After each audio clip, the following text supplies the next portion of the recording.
أعوذ بالله من الشيطان الرجيم بسم الله الرحمن الرحيم ومن يتق الله يجعل له مخرجا ويرزقه من حيث لا يحتسب ومن يتوكل على الله فهو حسبه إن الله بالغ أمره قد جعل الله لكل شيء قدرا صدق الله رب اشرح لي صدري ويسر لي امري واحلل عقدة من لساني يفقهوا قولي اللهم الهمنا رشدنا واعذنا من شرور انفسنا اللهم انفعنا بما علمتنا وعلمنا ما ينفعنا وزدنا علما اللهم صل على سيدنا محمد وعلى آل سيدنا محمد وبارك وسلم آمين يا رب العالمين. سورۃ الطلاق 28واں سپارہ اور آیت نمبر 2 کا اینڈ. تو فرمایا وَمَن يَتَّقِ اللَّهَ يَجْعَلْ لَهُ مَخْرَجًا، جو تقوی اختیار کرے گا اللہ اس کے لیے مخرج پیدا فرما دے گا.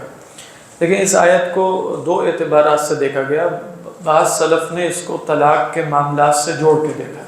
تو فرمایا جیسے سیدنا علی سے اور بعض صحابہ سے مروی ہے کہ جو طلاق اگر دے گا تو سنت کے مطابق دے گا اور مراجعت کرے گا تو سنت کے مطابق کرے گا، تو ایسے شخص کے لیے اللہ مخرج کوئی نہ کوئی پیدا فرما دے گا. تو یہاں یتق اللہ سے مراد ہے وَمَن يَتَّقِ اللَّهَ فِي الطَّلَاقِ وَالرَّجْعَةِ، جو اللہ کا تقوی اختیار کرے گا طلاق اور رجعت میں تو اللہ یجعل لہ مخرجا. مخرج ایگزٹ کو کہتے ہیں، جیسے آپ بھی پڑھیں گے موٹر وے پہ لکھا ہوتا ہے نا مخرج، تو مخرج کیا ہے؟ ایگزٹ ہے. یعنی جو بھی مصیبت ہوگی اس طلاق اور رجعہ کی وجہ سے جو مسائل اور پریشانیاں ہوں گی ان سے نکلنے کا طریقہ فرما دیں گے. دوسری رائے زیادہ قوی ہے کہ یقیناً یہ آیت اپنے سیاق و سباق کے اعتبار سے تو طلاق اور رجعت کے کانٹیکس میں نازل ہوئی ہے، لیکن اپنے الفاظ کے اعتبار سے عام ہے. اور جن صحابہ نے اس کو ماقبل سے جوڑا بھی ہے تو وہ بھی تفسیر بالمثال کے طریقے پر جوڑا ہے کہ ٹھیک ہے وَمَن يَتَّقِ اللَّهَ، تو اللہ سبحانہ و تعالیٰ کا تقوی اختیار کرنا بہت سے امور میں ہے نا، تو ان میں سے ایک امر کیا ہے جو آئلی معاملات ہیں، جو گھریلو معاملات ہیں، جو خاندانی معاملات ہیں، ان میں اللہ سبحانہ و تعالیٰ کا تقوی اختیار کرو گے تو وہاں آسانیاں پیدا ہو جائیں گی. جن مسائل میں بھی اللہ کا تقوی اختیار کرو گے آسانیاں پیدا ہوں گی. تو یہ بات بھی بالکل درست ہے. اور وَمَن يَتَّقِ اللَّهَ میں لفظ کیا ہے؟ ومن. اور اصول فقہ کے قاعدے کے اعتبار سے ہم جانتے ہیں وعلیکم السلام کہ وَمَن يَتَّقِ اللَّهَ، جو بھی تقوی اختیار کرے گا اللہ کا، ترجمہ یہی بنے گا جو بھی، يَجْعَلْ لَهُ مَخْرَجًا، اللہ اس کے لیے مخرج پیدا فرمائے گا. اچھا، ایک صاحب تھے عوف ابن مالک، ان کا بیٹا پکڑا گیا. سب علماء نے یہ روایت نقل کی ہے. وہ دشمن کے پاس تھا، ان کو بڑی تو حضرت سخت پریشان تھے، والد محترم ان کے اللہ کے رسول صلی اللہ علیہ وسلم کے پاس آئے اور آپ نے کہا کہ دیکھو استغفار کرو، اور آپ نے فرمایا کہ لا حول ولا قوت الا باللہ کی تکرار کرو. تو بہرحال خلاصہ یہ ہوا کہ وہ بیٹا جو ہے وہ نہ صرف یہ کہ دشمن سے نجات پا کے آ گیا بلکہ دشمن کا بہت سا مال غنیمت اکیلا ہی لے کر ایک دن گھر پہنچ گیا، اور اس نے اپنا قصہ بتایا کہ کس طریقے پر. تو بعض علماء نے کہا اس پر یہ آیات نازل ہوئی وَمَن يَتَّقِ اللَّهَ يَجْعَلْ لَهُ مَخْرَجًا، اگرچہ اس قصے کی صحت کے بارے میں علماء میں اختلاف بھی ہے، تو یہ بھی ہو سکتا ہے. اس کے سوا یہاں مسند احمد کی ایک روایت ہے جو ابن کثیر علیہ الرحمہ نے نقل کی، اور وہ روایت حسن درجے کی ہے، بعض نے اسے صحیح بھی کہا. اللہ کے رسول صلی اللہ علیہ وسلم نے ابو ذر سے خطاب کر کے فرمایا کہ لو اخذ الناس بهذه الآية لكفتهم، اگر لوگ اس آیت کو ہی بس پکڑ لیں تو ان کے لیے کافی ہو جائے گا. وہ اس آیت کو پکڑنے سے مراد یہ ہے کہ اس آیت کو اپنے اندر متحقق کر لیں، اپنے اندر پیدا کر لیں، اس کے احوال اپنے اندر اجاگر کر لیں تو یہ آیت ان کے لیے کافی ہے. تو جی وَمَن يَتَّقِ اللَّهَ يَجْعَلْ لَهُ، پھر وہ بڑی طویل حدیث ہے خوبصورت کہ انہوں نے فرمایا اللہ کے رسول نے دیکھو وہ کیا وقت ہوگا جب تمہیں نکال دیا جائے گا. تو آپ نے فرمایا میں شام چلا جاؤں گا مدینہ سے. انہوں نے کہا اچھا وہ کیا وقت ہوگا جب تم مدینہ سے شام سے بھی نکال دیے جاؤ گے. آپ نے فرمایا فلاں جگہ، آپ نے فرمایا وہاں سے بھی نکال دیے جاؤ گے تو کیا ہوگا. تو انہوں نے کہا آپ بتائیے کیا کروں. یعنی پھر آخر میں پوچھا تو فرمایا کہ تسمعوا وتطیعوا. آپ صلی اللہ علیہ وسلم نے ہدایت کی تھی خصوصاً ابو ذر کو کہ سننا اور ماننا، بس جو بھی تمہیں حکم دیا جائے اس پر عمل کرنا. یعنی اگر کہا جائے کہ تم چلے جاؤ باہر تو چلے جانا، یہ جو حدیث ہے طویل، اس کے ابتدائی الفاظ یہ ہے کہ یا ابا ذر لو اخذ الناس بهذه الايه لكفت. تو یہی حضرت ابو ذر نے کیا. حضرت عثمان نے انہیں مدینہ سے نہیں نکالا ویسے، لیکن آپ نے فرمایا تھا لو خرجت الى الربذة، اگر تم ربضہ چلے جاؤ جہاں ان کی وفات ہوئی تو چلے گئے. جو بھی ان کو کہا جاتا تھا اطاعت فرماتے تھے. تسمع وتطیع وان امر عليك عبد حبشی، چاہے تمہارے اوپر عبد حبشی ہی کیوں نہ امیر بنا دیا جائے. دوسری روایت جو علماء نے نقل کی ہے مسند احمد کی، وہ بھی اسی آیت کے تحت نقل کرتے ہیں کہ من لزم الاستغفار جعل اللہ له من كل ضيق مخرجا ومن كل هم فرجا ورزقه من حيث لا يحتسب. یہی الفاظ ہے کہ من لزم الاستغفار، جو استغفار لازم پکڑے گا، جعل اللہ له من كل ضيق، ہر تنگی سے مخرجا ومن كل هم فرجا ويرزقه من حيث لا يحتسب، اس کو وہاں سے دے گا جہاں سے اسے گمان بھی نہیں ہوگا. پہلا واقعہ ہوتی ہے اس میں جیسے تقویٰ اور استغفار کو بالکل جیسے آپ کہتے ہیں کہ تقویٰ اصلا جیسے علماء کہتے ہیں نا کہ بھئی تقویٰ اصل میں بچنے کا نام ہے حرام سے. یعنی بنیادی طور پہ تقویٰ میں جو نیک اعمال کا کرنا ہے نا وہ ایک لازمی مفہوم کے تحت، وگرنہ اصل میں تقویٰ کیا ہے؟ ان یتقی الانسان الحرام والشبہات وسخط اللہ، تو وہ کیا ہے؟ حرام سے بچنا. اسی لیے علماء یہ کہتے ہیں کہ بھئی تقویٰ میں جیسے ہم وہ فقہ کیا کہتا ہے کہ درء المفسدہ اولا من جلب المصلحہ. تو درء المفسدہ کیا ہے؟ ترک الحرام. ایک حدیث میں اللہ کے رسول نے فرمایا کیا فرمایا حدیث میں اجتنب الحرام تکن اعبد الناس، حرام سے بچو سب سے بڑے عبادت گزار ہو جاؤ. کیونکہ ایک طریقہ یہ بھی ہوتا ہے کہ بھئی انسان غیبت بھی کر رہا ہے، فلاں کام بھی کر رہا ہے، فلاں کام بھی کر رہا ہے، لیکن وہ تسبیح بھی اس نے ہاتھ میں پکڑی ہوئی ہے، بڑی اذکار بھی چل رہے ہیں، تہجد کی نماز بھی چل رہی ہے، سب بڑی اچھی باتیں ہیں، بہتر ہے کہ اچھا، لیکن یہ سب باتوں سے زیادہ ضروری تھا کہ پہلے حرام چھوڑتا.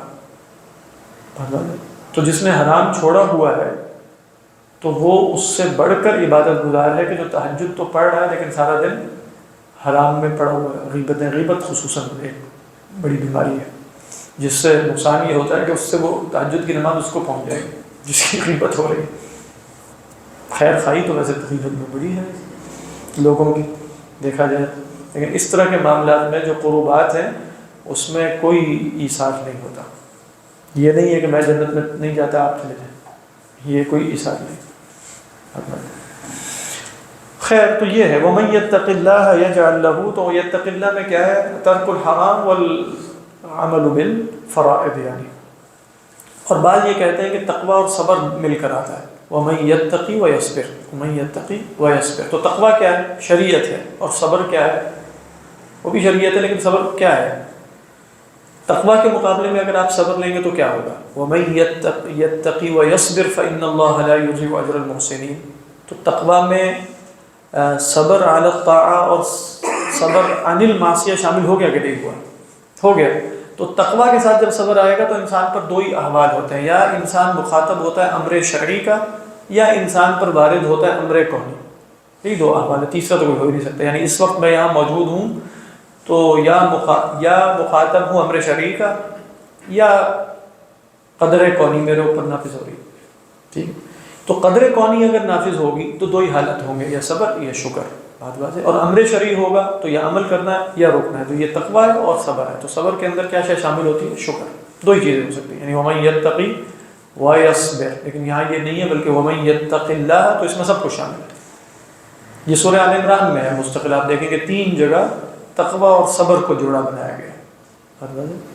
اسی طرح حضرت یوسف علیہ السلام نے کہا کہ إِنَّهُ مَن يَتَّقِ وَيَصْبِرْ فَإِنَّ اللَّهَ لَا يُضِيعُ أَجْرَ.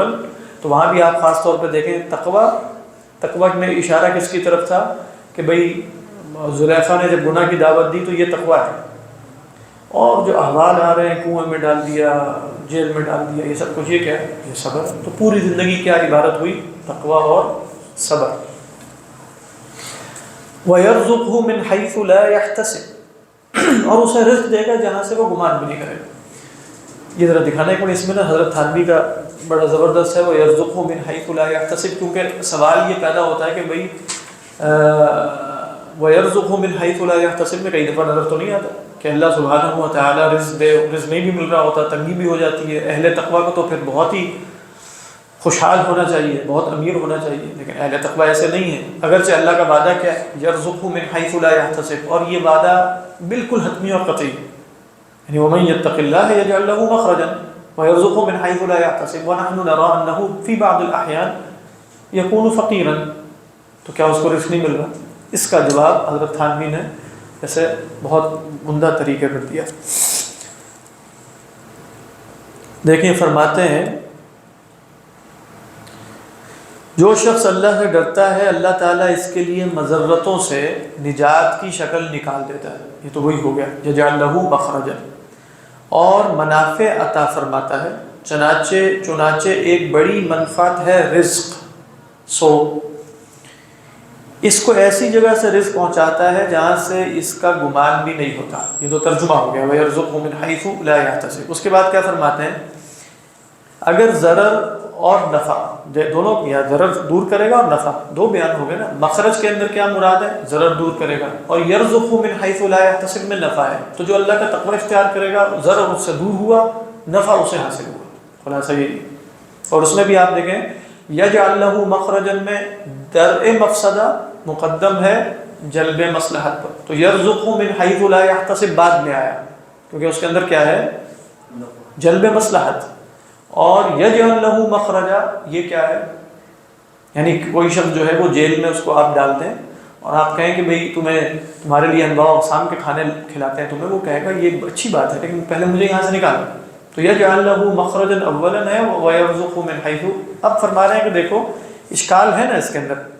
اب یہ اشکال جو میں نے آپ کو بتا دیا وہ اشکال اس کا جواب یہ دے رہے ہیں. اصل میں فرماتے ہیں کہ اگر ضرر و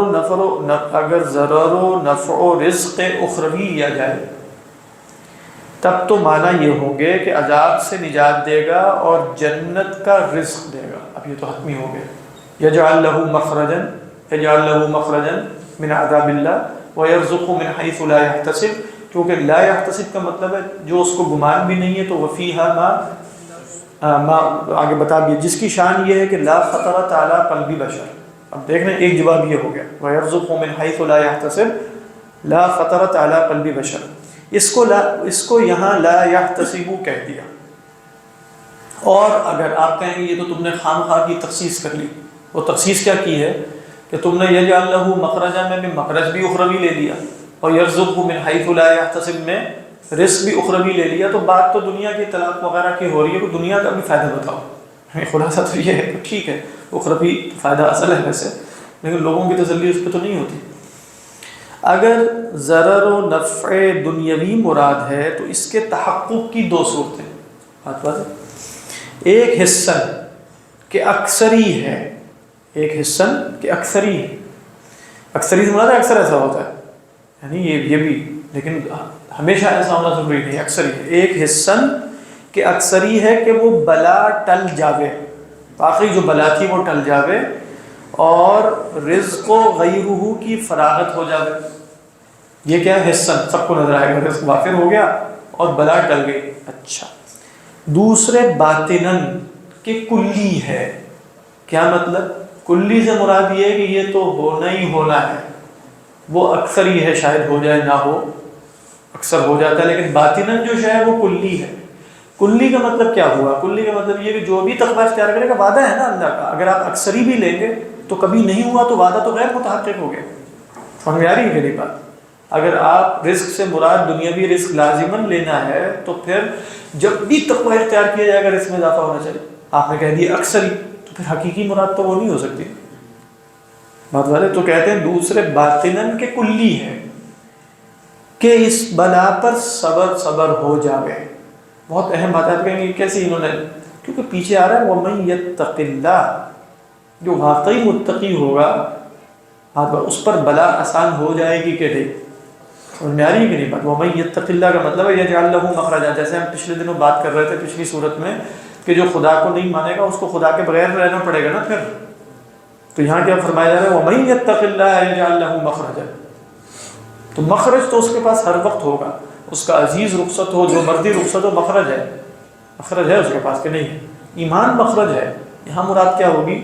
ایمان مخرج. یہ کلی ہے، باطناً کیا ہے؟ یہ کلی، کہ اس بلا پر صبر ہو جاوے کہ یہ بھی نجات ہے اس کے اثر سے، اور قلیل پر قناعت ہو جاوے کہ یہ بھی حکماً مثل رزق حصی کے ہے. بات ہے کہ نہیں؟ یہ والی توجیہ جو ہے وہ پسند نہیں آئے گی فی زبان لوگوں کو، کیونکہ وہ اس طرح کی آیات کوٹ کی جاتی ہیں لوگوں کو سرمایہ دار بنانے کے لیے. یعنی وَمَن يَتَّقِ اللَّهَ يَجْعَل لَهُ مَخْرَجًا وَيَرْزُقْهُ مِنْ حَيْثُ لَا يَحْتَسِبُ. تو کیا بات ہے، تالیاں پیٹ دے. واقعی اللہ کا تقویٰ اختیار کرو گے تو دیکھنا. تو اب جیسے وہ ہے نا کہ بھئی اگر تم غریب ہو تو یا تو تم نے محنت نہیں کی، اس میں جب اسلامک ٹچ آپ لگا دیں گے نا تو اگلا مرحلہ یہ بنے گا کہ تم غریب اس لیے ہو کہ تم متقی بھی نہیں ہو. اب یہ اگلا سٹیپ ہوگا. پہلے تو کم از کم یہ تھا نا کہ چلو محنت نہیں کی تو واقعی چلو غریب ہے، محنت واقعی اس نے محنت زیادہ کی ہے، اس نے کم کی ہے. لیکن اب اس پر مزید اضافہ ہو سکتا ہے، بلکہ ہو رہا ہوگا، مجھے ایگزیکٹلی معلوم ہو رہا ہوگا اس وقت کہ اللہ نے تو کہا ہے کہ رزق دے گا اور تمہیں رزق نہیں مل رہا وافر، متقی بھی نہیں ہے. ٹھیک ہے، تو اب جس کے پاس وافر رزق ہوگا اس کو دو فضیلتیں حاصل ہو گئی. ایک تو بڑا محنتی نکلا، دوسرا متقی بھی زیادہ نکلا. تو اور کیا چاہیے؟ نہیں، میں اس لیے یہاں یہ جو میں نے حضرت تھانوی کا جب یہ پڑھا تو مجھے اس میں سمجھ میں آئی کہ بہت اہم بات ہے.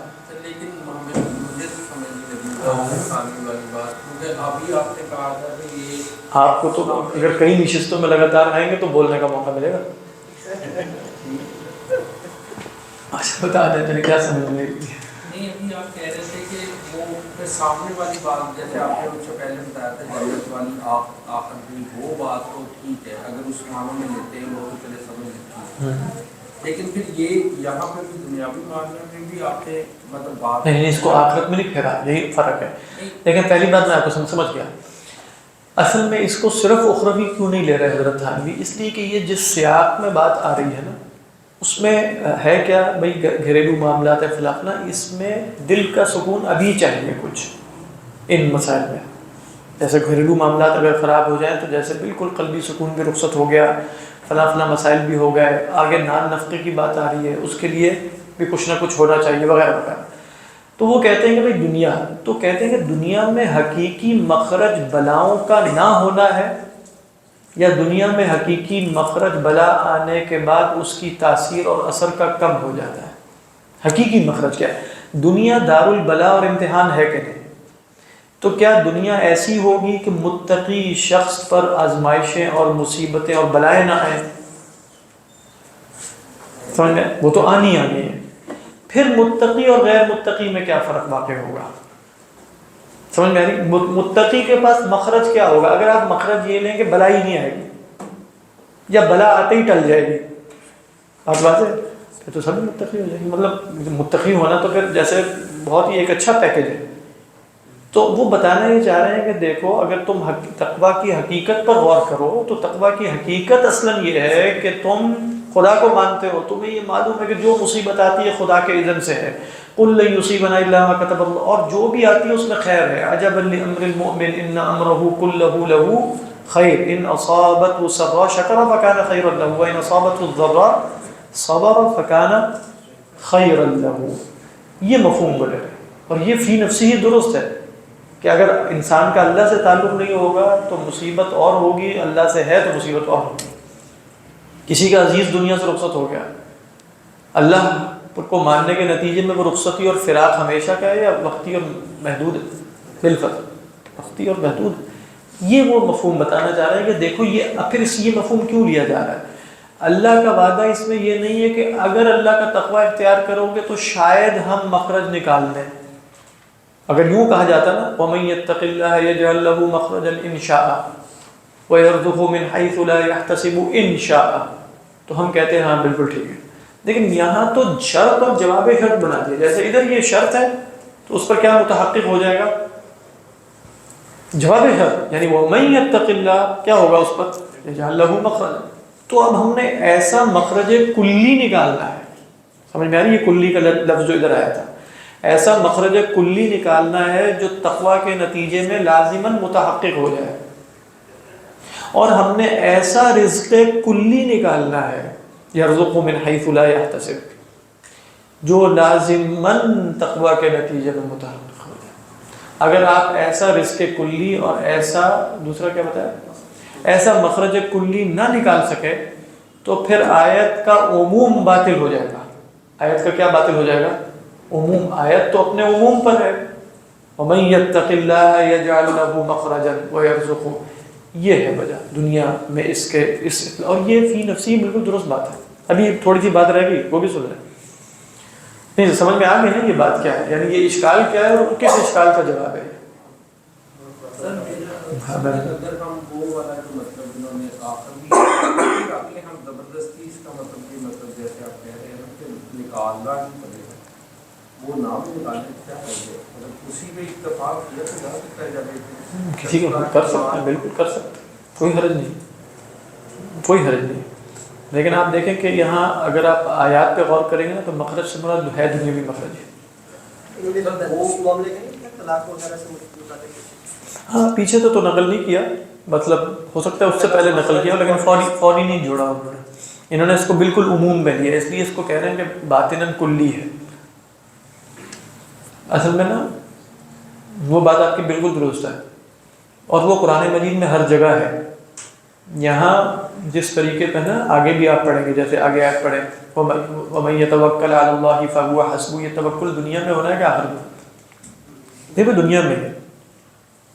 اسی طرح آپ آگے پڑھیں گے تو آیت آئے گی کہ وَمَن يَتَّقِ اللَّهَ يَجْعَلْ لَهُ مِنْ أَمْرِهِ يُسْرًا، جو اللہ کا تقوی اختیار کرے گا وہ اس کے معاملات میں اللہ آسانی پیدا فرمائے گا۔ کون سے معاملات کی یہاں بات چیت چل رہی ہے؟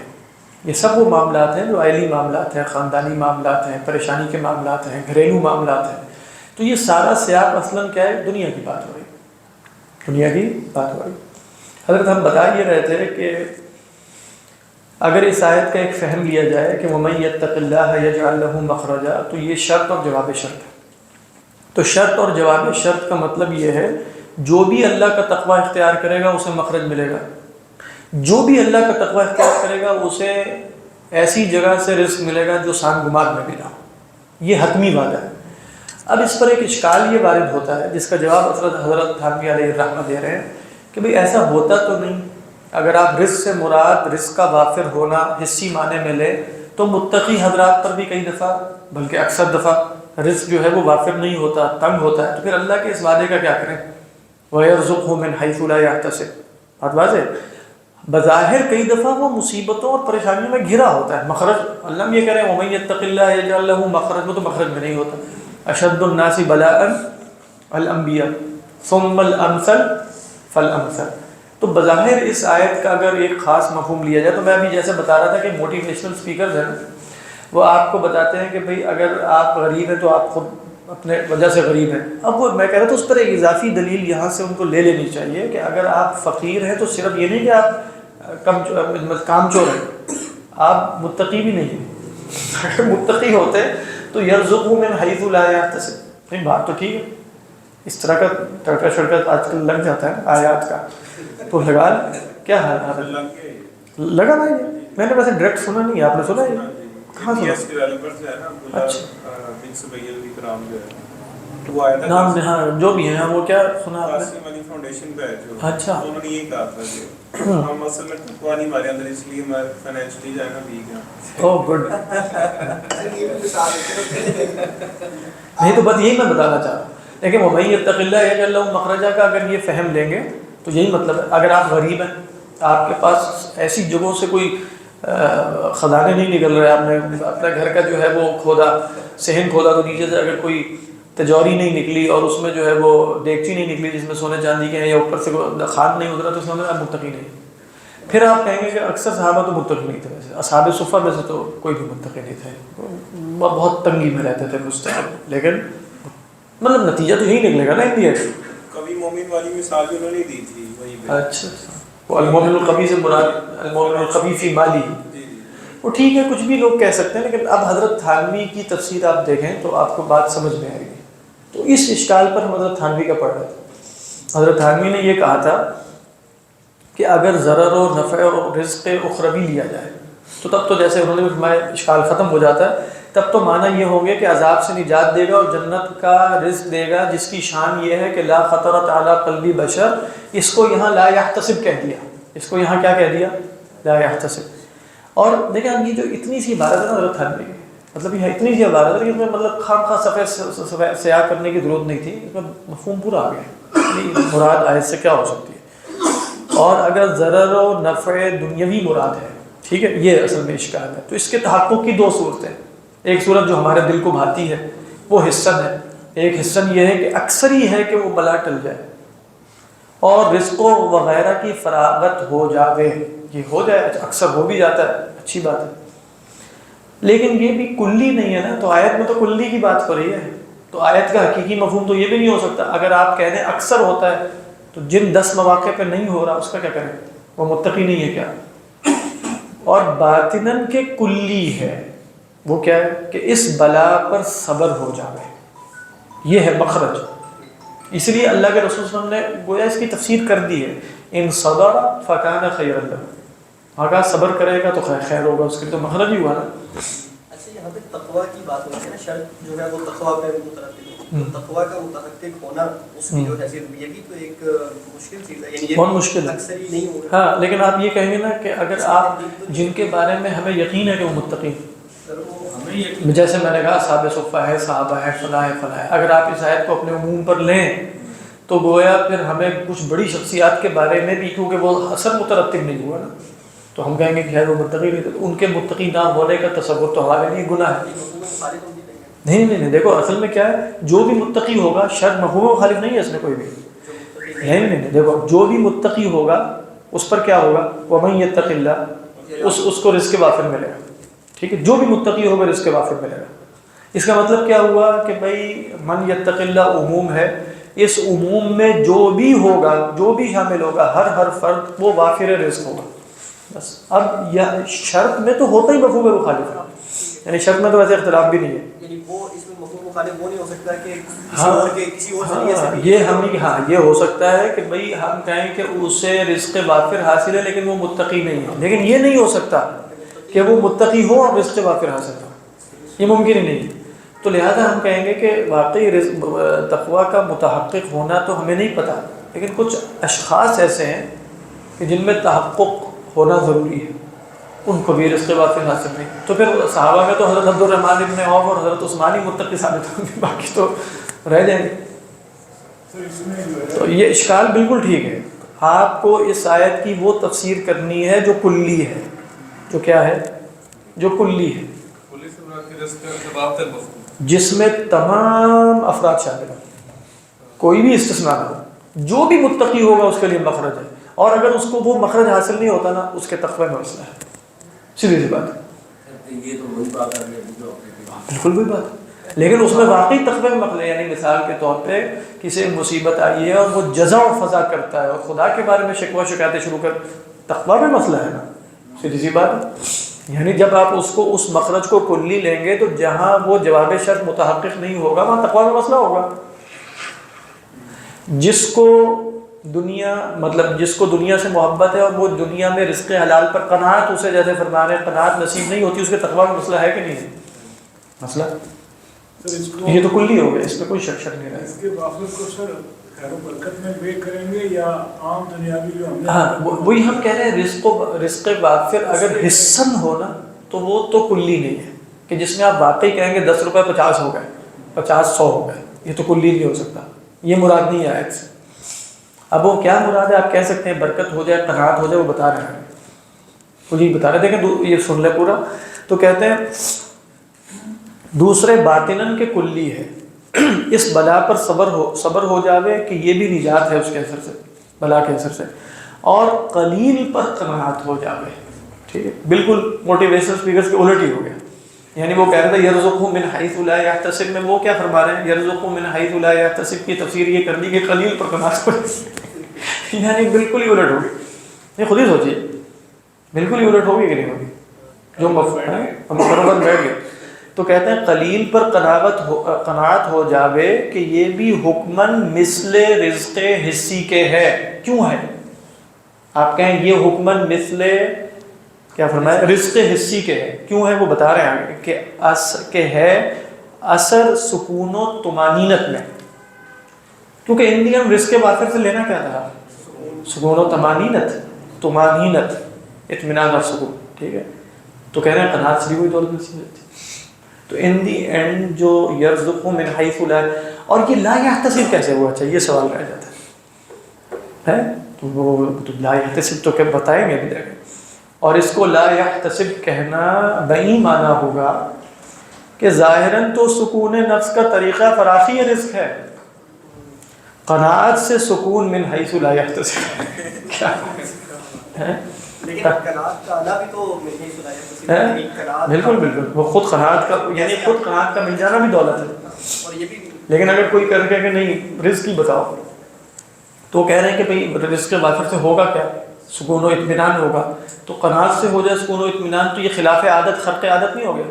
کیونکہ سب کا طریقہ یہ ہے کہ بھئی رزق وافر سے سکون اور اطمینان ہوتا ہے کہ جیب بھری بھی ہے. یہ جیب بھرے ہونے کے باوجود سکون, نہ خالی ہونے کے باوجود سکون و اطمینان میں ہے, تو خرق عادت ہے. من حیث لا یحتسب, من حیث لا یحتسب.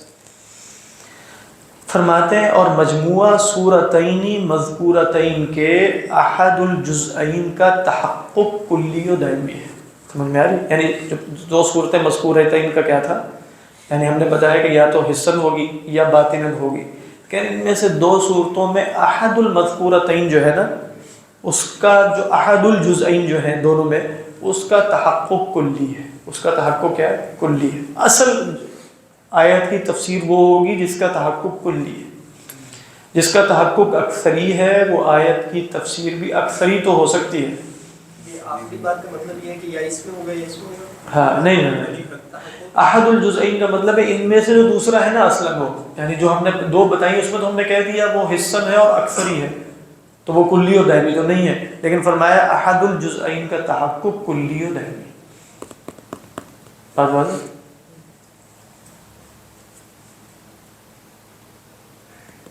قرآن مجید میں یہ اور کیسے جیسے اللہ تعالیٰ کی سنت ہوتی ہے کہ ہم کہتے ہیں یہ عمومی ہے, یہ کلی نہیں, اور تین جگہ پہ کہتے ہیں کلی ہے, یعنی کلی اور عمومی ہم ایک ہی معنی میں لے رہے ہیں. اکثر کئی دفعہ اس کو ہم کہتے ہیں یہ کلی نہیں, اور کئی دفعہ کہتے ہیں یہ جیسے ہاں, وہ جہاں کلی نہیں ہوتی نا, جیسے اس کی دلیل اس میں اللہ تعالیٰ خود, میں جیسے عرض کرتا ہوں, دلیل کچھ آیت میں اشارہ دے دیتے ہیں. مثال کے طور پر یعنی ہم سورہ بنی اسرائیل میں پڑھا تھا من کان یرید العاجلۃ عجلنا له فیہا, اگر یہاں تک بات رہتی تو ہم کیا کہتے ہیں؟ تو کلی. من کان یرید العاجلۃ, جو دنیا چاہے گا, عجلنا له فیہا, کلی. ما نشاء لمن نرید, آگے کیا بتا دیا؟ جتنا چاہیں گے, جس کے لیے چاہیں گے. اب یہ اس کو نکال دیا کہ نہیں کلی سے, اس کو مشیت میں ڈال دیا. یعنی مشیت میں ڈالنے کا مطلب یہ نہ سمجھنا کہ جو دنیا چاہے گا اس کو دنیا ملے گی, ضروری نہیں ہے. ما نشاء لمن نرید. تو عموماً آپ دیکھیں کسی شے میں بھی نا, یعنی قرآن کی آیات میں کلیت یا عموم ہم ایک ہی معنی میں اس وقت لے رہے ہیں, اس کو کیسے ہم جان سکتے ہیں؟ عموم کے صیغے ہوتے ہیں. یعنی آپ پڑھیں گے کہ بھئی عموم, جیسے آپ کہیں گے کہ بھئی کل جو ہے وہ عموم کا صیغہ ہے. قل کل یعمل علی شاکلتہ, ہر ایک اپنے اس پہ کرے, تو کل عموم ہے, کوئی تخصیص کی دلیل نہیں موجود. جہاں آ جائے گا من عمل صالحا من ذکر او انثى وهو مؤمن فلنحيينه حیاتا طیبہ, اب یہ عموم ہے, اس میں کوئی تخصیص نہیں. اس لیے آپ دیکھیں حضرت حسن بصری وہاں بھی حیات طیبہ سے مراد قناعت لے رہے ہیں, اس لیے کہ وہاں بھی وعدہ ہے, یا تو آپ اخروی لیں گے یا دنیاوی لیں گے, تو وہاں وعدہ ہے نا, کوئی تخصیص نہیں. فَلَنُحْيِيَنَّهُ حَيَاةً طَيِّبَةً. تو عموم کے الفاظ سے ہمیں پتہ چلتا ہے, عموم کے الفاظ سے. اگر وہ الفاظ عموم پر عموم کے ہیں اور ان کی تخصیص پر کوئی دلیل وارد نہیں ہوئی تو وہ عموم پر محمول کیے جائیں. اس سے ہم اللہ کی سنتیں نکال سکتے ہیں. یعنی سنت ہے نا کہ ہم کہتے ہیں سنن اللہ کی کیا ہے, اللہ کی عادتیں کیا ہیں, تو یہ سب اللہ کی وہ عادتیں جن میں کوئی تغیر و تبدیلی نہیں ہوتی. اب یہ آیت اللہ کی سنت کا بیان ہے. وَمَن يَتَّقِ اللَّهَ يَجْعَل لَّهُ مَخْرَجًا وَيَرْزُقْهُ مِنْ حَيْثُ لَا يَحْتَسِبُ. یہ کیا ہے؟ یہ اللہ کی سنت کونیہ ہے جس کا تحقق ہونا ہی ہونا ہے. وَلَن تَجِدَ لِسُنَّتِ اللَّهِ تَبْدِيلًا. اللہ کی سنت میں آپ تبدیلی نہیں پائیں گے. فَقُلْتُ اسْتَغْفِرُوا رَبَّكُمْ إِنَّهُ كَانَ غَفَّارًا. یہاں پہ جو ترتب ہے جو آگے بات اس میں دیکھو, ہاں اس میں کیا ہے, اس میں علماء کا ایک طریقہ یہ ہے کہ یہ تو حضرت نوح علیہ السلام کا قول ہے. یعنی پہلی بات یہ کہ ہمارے دین میں اس طرح ضروری نہیں. یعنی فَقُلْتُ اسْتَغْفِرُوا رَبَّكُمْ إِنَّهُ كَانَ غَفَّارًا يُرْسِلِ السَّمَاءَ عَلَيْكُمْ مِدْرَارًا. تو اب ہمارے ساتھ اگر ایسا نہ بھی ہو تو یہ حضرت نوح علیہ السلام نے گویا 900 سال دعوت دینے کے بعد وعدہ کیا کہ چلو دنیا کھول دے گا اللہ تعالیٰ تمہارا. دوسری بات یہ ہے کہ یہ وعدہ فرد سے ہے یا عموم سے ہے، یعنی جب وہ کہہ رہے ہیں فَقُلْتُ اسْتَغْفِرُوا رَبَّكُمْ إِنَّهُ كَانَ غَفَّارًا يُرْسِلِ السَّمَاءَ عَلَيْكُمْ مِدْرَارًا، بات دوسری بات کہ یہ بات فرد سے نہیں ہے، اجتماعیت سے۔ تیسری بات اس میں کسی وقت کا تعین کیا، یعنی یہ تو کہے کہ استغفار کرو گے تو حالات اچھے ہو جائیں گے، ابھی ہو جائیں گے، کل ہوں گے، پرسوں ہوں گے، ترسوں ہوں گے، امتحان کے بعد ہوں گے، وَلَنَبْلُوَنَّكُمْ کے بعد ہوں گے، یہ بھی نہیں بتایا۔ مطلب اس میں سنت ہے اللہ کی واقعی کہ وَلَوْ أَنَّ أَهْلَ الْقُرَىٰ آمَنُوا وَاتَّقَوْا لَفَتَحْنَا عَلَيْهِمْ بَرَكَاتٍ مِّنَ السَّمَاءِ وَالْأَرْضِ، واقعی کھل جائیں گے زمین و آسمان کی برکتیں، لیکن حَسِبَ النَّاسُ أَن يُتْرَكُوا أَن يَقُولُوا آمَنَّا وَهُمْ لَا يُفْتَنُونَ کی سنت پہلے، یعنی یہ بھی سنت ہے اللہ کی، ان کو سکھایا بھی جائے۔ اس کے بعد کیا ہوگا جب آزمانے کے بعد، وہ تو ایسے ہی ہوا نا صحابہ کے ساتھ، آزمایا گیا شدید اور پھر دنیا یوں کھول کے دے دی، کھل گئی، پریشان ہو گئے، کھل گئی، ایسے دنیا کھلے چلی جا رہی ہے، کہنے کہ تو گڑبڑ۔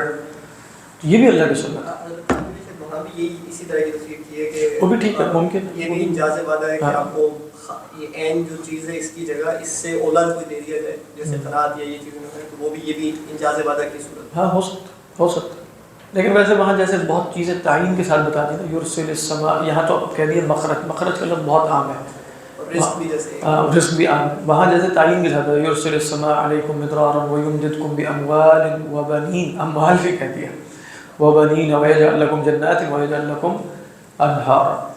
لیکن بہرحال وہ جو لایا تھا اس کا مطلب جب بات میں ان کو بہت سارا ملا ہے، وہ اکثر ہی ہے نا، بہت سے صحابہ فوت ہو گئے، یعنی بہت سے صحابہ پر کھلے گی، وہ تو صحابہ بھی کہتے تھے کہ بھئی وہ بہتر رہے جو فوت ہو گئے۔ غزوہ احد میں کتنے صحابہ شہید ہو گئے، بئر معونہ میں شہید ہو گئے، ان سب نے تو یہ وعدے نہیں دیکھے، تو کیا وہ متقی نہیں تھے؟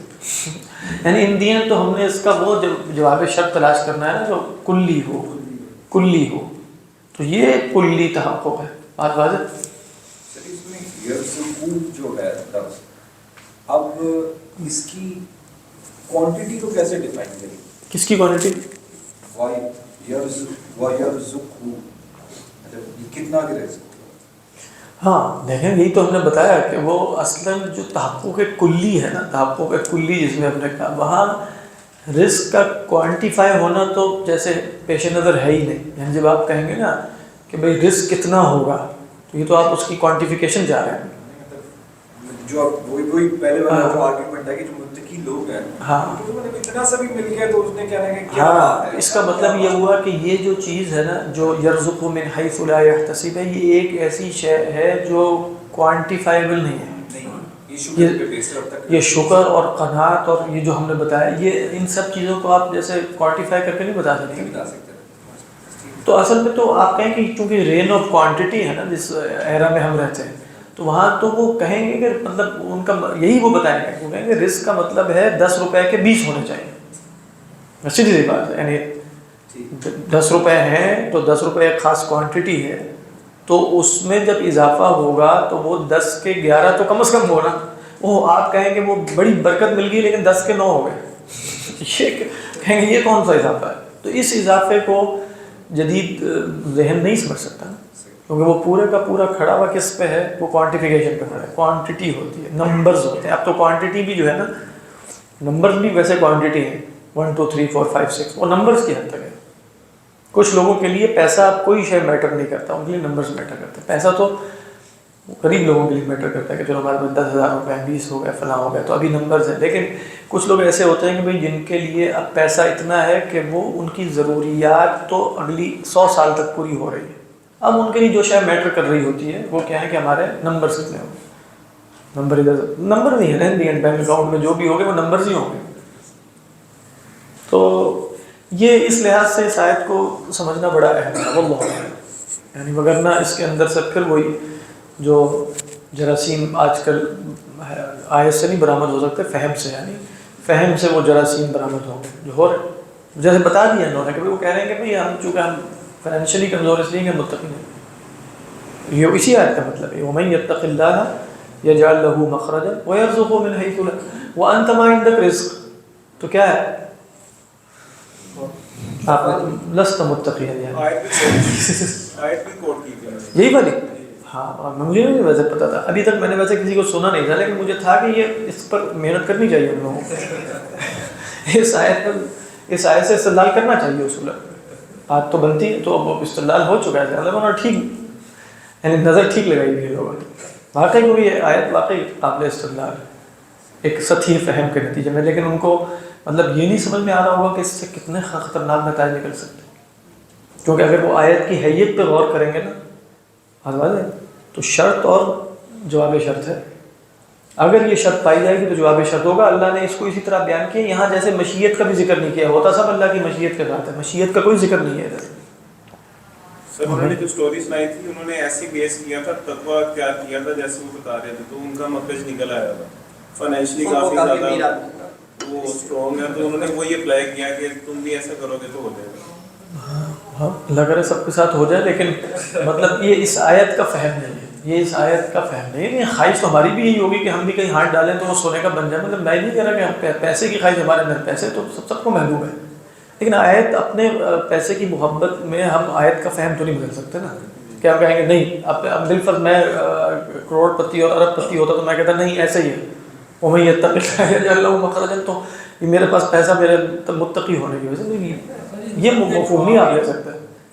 انڈین آپ دیکھیں کہ یہی مفہوم تو مشرکین مکہ لیتے تھے، وہ کہتے تھے ہم خدا کی نگاہ میں تم سے زیادہ ہیں اس لیے کہ اللہ نے ہمیں رزق وافر دی، اور دلیل ان کی یہی تھی نا انڈین، افرأیت الذی کفر بآیاتنا وقال لأوتین مالا وولدا، وہ ایک غریب فقیر صحابی کو ہی کہہ رہے تھے تم پیسے لینے آ رہے ہو میرے پاس، وہ پیسے لینے آئے تھے، انہوں نے کام کروایا تھا میں نہیں دیتا، تو تم کہتے نہیں ہو کہ قیامت آئے گی؟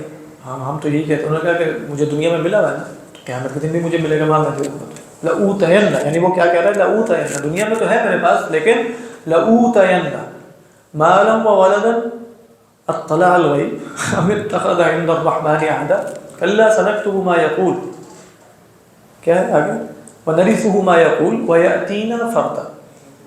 اسی طرح آپ دیکھیں وَلَئِن رُجِعْتُ إِلَىٰ رَبِّي إِنَّ لِي عِندَهُ لَلْحُسْنَى، اسی طرح سورہ کہف میں، اعراف میں بھی ہے نا کہ تم قسمیں کھاتے کہ اللہ تعالیٰ ان کو جو ہے وہ کچھ نہیں دے گا۔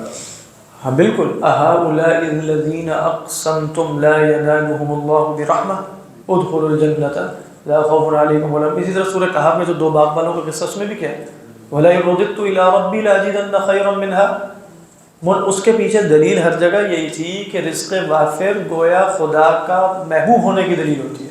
پورا قرآن مجید اس کی نفی پہ کھڑا ہوا ہے، پورا قرآن مجید اس کی نفی پہ کھڑا ہے۔ اگر یہاں اس آیت کا یہ مفہوم لے لیا جائے تو پھر تو وہی اس بات ہو جائے گا کہ پیسے کا وافر ہونا جو ہے وہ ہم اگرچہ یہ استدلال نہیں بنے گا، کیونکہ پیسے کا وافر ہونا بہت سے اسباب کے تحت ہو سکتا ہے، یہ منطقی مغالطہ ہوگا، لیکن ایک شخص اگر اپنا تقویٰ ثابت کرنے کے لیے یہ دلیل اختیار کرے گا تو دلیل باطل ہو جائے گی، اور وہ وہی دلیل ہو جائے گی جو وہ اختیار کر رہا ہے۔ ہاتھ مارے یہ آگے جو اس میں ہے لکل شیء قدرہ، یہ اس میں بھی تو اس کے تعلق میں جواب ہے، مطلب جس میں وہ کوانٹیفیکیشن کی بات ہے۔ اصل میں جب ہم پہنچ رہے ہیں قد جعل اللہ لکل شیء قدرہ کے بارے میں کہا ہے، اللہ تعالیٰ نے ہر شے کی ایک مقدار متعین کی ہے، بات واضح۔ بعض سلف سے یہ مروی ہے کہ دیکھو مخرج ہے نا، کوئی بلا ہے، اب آپ کہیں اب جیسے اکثر ہی معنی میں لے رہا ہوں، بلا آئی بھی ہے، میں اللہ کا تقوی اختیار کر رہا ہوں، بلا نہیں جا رہی، ایک تو وعدہ ہے جو کلی ہے وہ تو ہو جائے گا، لیکن فرمایا قد جعل اللہ لکل شیء قدرہ، ہر ایک شے کے مکمل ہونے کا بھی ایک وقت مقرر ہے۔ قدرہ کا ایک مفہوم یہ لیا گیا، دیکھو جو بھی شے ہوگی نا ایک مقدار کے مطابق ہوگی، قد جعل اللہ لکل شیء قدرہ، بات ہے۔ ایک مفہوم یہ لیا گیا کہ ہر شے اللہ سبحانہ و تعالیٰ نے اپنی تقدیر سے طے کی ہوئی، یہ بھی درست ہے، لیکن وہ ایک الگ بات ہے، اور یہ وعدہ جو ہے یہ فوری ہوگا، وَمَن يَتَّقِ اللَّهَ يَجْعَل لَّهُ مَخْرَجًا، اللہ اعلم۔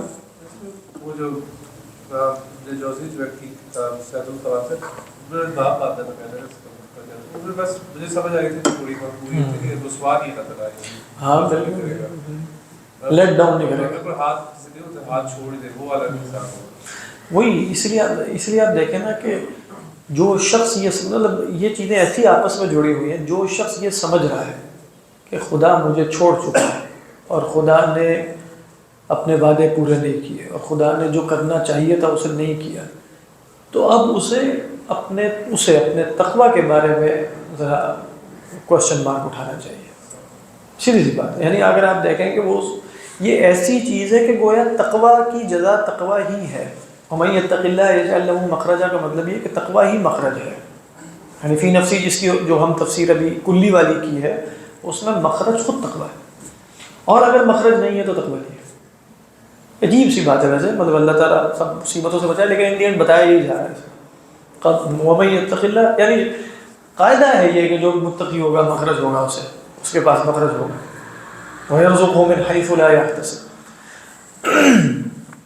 اللہ اعلم. وَمَن يَتَوَكَّلْ عَلَى اللَّهِ فَهُوَ حَسْبُهُ, اور جو اللہ پر توکل اختیار کرتا ہے تو وہ اس کے لیے حسبہ, یعنی حسب یحسب کا ایک مفہوم کافی ہونا بھی ہوتا ہے. تو حسبہ مصدر ہے, فَهُوَ کافی, فَهُوَ کافی. او اگر آپ اس کو مصدری معنی میں لیں تو ہوگا فَهُوَ کفایتہ, فَهُوَ کفایتہ. جو اللہ پر توکل کرے گا تو اللہ ہی اس کی کفایت ہے, اللہ اس کے لیے کافی ہے. جیسے سورہ زمر میں آپ کیا پڑھتے ہیں, الیس اللہ بکاف عبدہ ویخوفونک بالذین من دونہ, ہم یہی مفہوم. اللہ اعلم. ان اللہ بالغ امرہ, اللہ تعالیٰ, یہ تقریباً علماء نے کا مانند اس آیت کے ہے جو سورہ یوسف میں بھی ہے, جیسے واللہ غالب علی امرہ, تو ان اللہ بالغ امرہ, اللہ تعالیٰ اپنے کیے کو پہنچتا ہے. یعنی کیا مطلب, کیا ترجمہ حضرت تھانوی کا؟ اللہ تعالیٰ اپنا کام پورا کر کے, یعنی جو اللہ نے کرنا ہے وہ کرنا ہی کرنا ہے. ان اللہ بالغ, یعنی ہم کیا کرتے ہیں, ہمارا ایک کام ہوتا ہے, ہمارا ایک مقصد ہوتا ہے, غرض و غایت, کبھی وہاں پہنچ پاتے ہیں کبھی نہیں پہنچ پاتے ہیں, پیچھے رہ جاتے ہیں. فعال لما یرید, ہاں وہ ایک اور مفہوم ہے, لیکن اس میں کیا ہے, جو اللہ کا کرنے کا ارادہ ہے نا وہ تو ہونا ہی ہونا ہے. یعنی یہ نہیں ہو سکتا کہ وَمَن يَتَّقِ اللَّهَ لَمْ يَجْعَل لَّهُ مَخْرَجًا, یہ تو کبھی بھی نہیں ہوگا, کیونکہ اللہ نے امر کیا, اللہ کا فیصلہ کیا ہے کہ جو متقی ہوگا اس کے لیے مخرج ہے. تو ان اللہ بالغ امرہ, اللہ تو یہ کر کے ہی رہے. پھر فرمایا قد جعل اللہ لکل شیء قدرا, اللہ نے ہر شے کی ایک مقدار. اس کا کیا ترجمہ ہے تھانوی کا؟ اللہ تعالیٰ نے ہر شے کا ایک انداز مقرر کر رکھا, کچھ وضاحت نہیں فرمائی.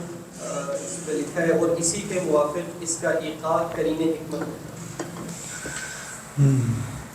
ٹھیک ہے, لیکن میں نے بتایا نا سلف سے ایک یہ مروی ہے کہ قد جعل اللہ لکل شیء قدرا, یعنی اللہ نے ہر شے کے لیے, جس میں مصیبت بھی شامل ہے, تنگی بھی شامل ہے, سب چیزوں کے کا نہایت کا ایک وقت مقرر طے کیا, ایک اندازہ بنایا. ایک ترجمہ یہ ہے.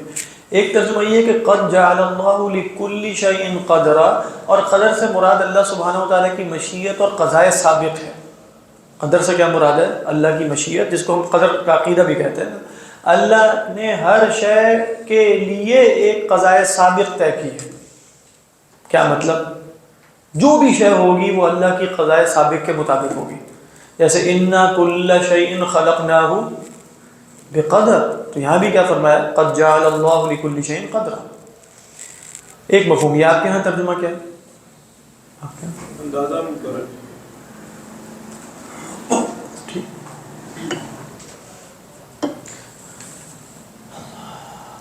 وَاللَّائِي يَئِسْنَ مِنَ الْمَحِيضِ مِن نِّسَائِكُمْ. دیکھیے یہاں نا صحابہ نے سوال کیا تھا کہ اللہ کے رسول صلی اللہ علیہ وسلم آپ نے بتا دی, سورہ بقرہ میں آ گیا نا کہ بھئی مطلقات کی عدت ہے 3 قروء, بیوہ کی عدت کیا ہے 4 مہینے 10 دن. اس عورت کی عدت جس سے نکاح کریں اور بغیر رخصتی کے طلاق دیں تو اس کی کوئی عدت ہی نہیں. فَمَا لَكُمْ عَلَيْهِنَّ مِنْ عِدَّةٍ تَعْتَدُّونَهَا. تو آپ سے پوچھا گیا کہ بھئی ان کے بارے میں بتائیے نا کہ جن کو حیض نہیں آتا کم سنی کی وجہ سے یا عمر گزرنے کی وجہ سے, ان کی کیا عدت ہوگی, اور یہ بھی بتائیے کہ اولاۃ الاحمال کی عدت کیا ہوگی. تو یہ جو ان ارتبتم ہم پڑھیں گے نا, واللائی یئسن من المحیض, وہ خواتین یئسن جو مایوس ہو گئی ہیں کس سے, من المحیض, یہاں مصدر ہے یعنی من الحیض, حیض سے کیا ہو گئی, مایوس ہو گئی. انر من نسائکم, تمہاری بیویوں میں سے, ان ارتبتم, اگر تمہیں شک ہے. یہاں صحیح تر قول یہ ہے کہ مراد یہ نہیں کہ اگر تمہیں شک ہے کہ وہ حیض سے مایوس ہوئی ہیں کہ نہیں ہوئی. ان ارتبتم سے مراد ہے ان ارتبتم فی عدتہن, اگر تمہیں کچھ شک پیدا ہوا ان کی عدت کے بارے میں. سمجھ میں آ رہی ہے کہ نہیں, لأنہم سألوا, سمجھ میں آ رہی ہے یہ بات کہ نہیں.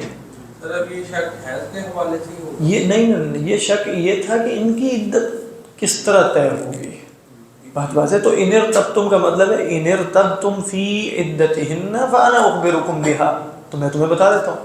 یعنی ان ارتبتم فعدتہن، تو اگر تمہیں شک ہے تو میں بتاتا ہوں ان کی عدت کیا ہے. فعدتہن ثلاثۃ اشہر، تو ان کی عدت ہے 3 مہینے. کن کی؟ جو حیض کی عمر سے گزر گئی. اچھا کئی دفعہ یہ بھی ہو سکتا ہے کہ حیض کم سینے کی وجہ سے نہ آ رہا ہو، شادی ہو چکی ہے. تو فرمایا واللائی لم یحضن، اور ان خواتین کی عدت بھی وہی یہی ہے جو لم یحضن، جو جن کو ابھی حیض نہیں آیا. بات واضح.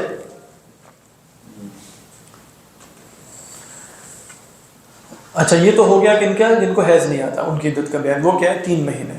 وَأُولَاتِ الْأَحْمَالِ، اور حمل والیاں، اولات الاحمال حمل والیاں، ان کی عدت کیا ہے؟ اجلہن ان یضعن حملہن، ان کی اجل یہ ہے کہ وہ اپنا وضع حمل کر دیں. بات واضح.